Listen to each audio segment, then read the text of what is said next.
আচ্ছা, রুই কাতলা দিয়ে তো আমরা অনেক ধরনের রেসিপি ট্রাই করেই থাকি, কিন্তু তার মাঝে এই ছোট মাছগুলোও কিন্তু কোনো অংশে কম নয়।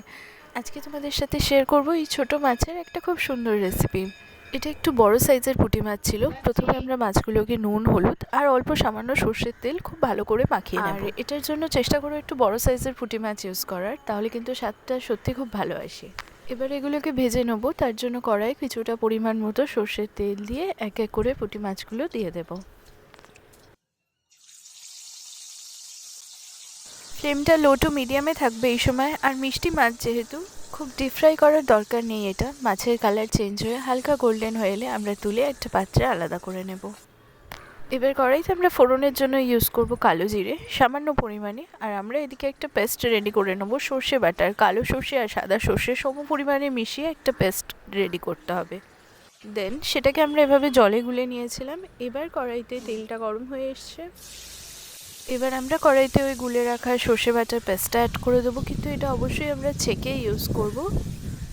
এতে করে সর্ষের যে পেস্টটা সেটা কিন্তু খুব মিহি থাকে, আর ওই কালো সর্ষের খোলাগুলো এর মধ্যে অ্যাড হয় না। দিয়ে দেবো হাফ টিস্পুন হলুদ গুঁড়ো। পুরোটা খুব ভালোভাবে মিশিয়ে নেবো।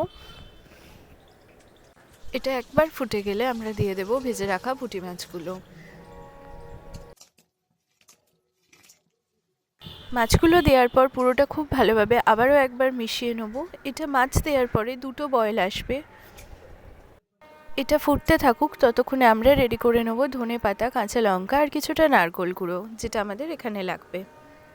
5 to 7 মিনিটস ফুটে যাওয়ার পর আমরা উপর থেকে ছড়িয়ে দেব 4টের মতো চেরা কাঁচা লঙ্কা, সামান্য পরিমাণে নারকেল গুঁড়ো আর অবশ্যই কিছুটা কাঁচা সর্ষের তেল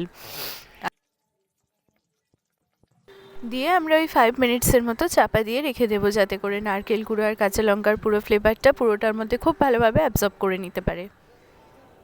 দেন 5 মিনিটস পর চাপা খুলে ধনেপাতা কুচি ছড়িয়ে একদম নামিয়ে নিও গরম গরম এই সর্ষে পুঁটি বাহারি, যেটা গরম ভাতের সাথে জাস্ট অনবদ্য লাগে। অবশ্যই ট্রাই করো রেসিপিটা, জানিও কেমন লাগলো। আর এরকম সুন্দর সুন্দর রেসিপি পেতে ফলো আর সাবস্ক্রাইব করতে ভুলো না সত্যশ্রী কিচেন।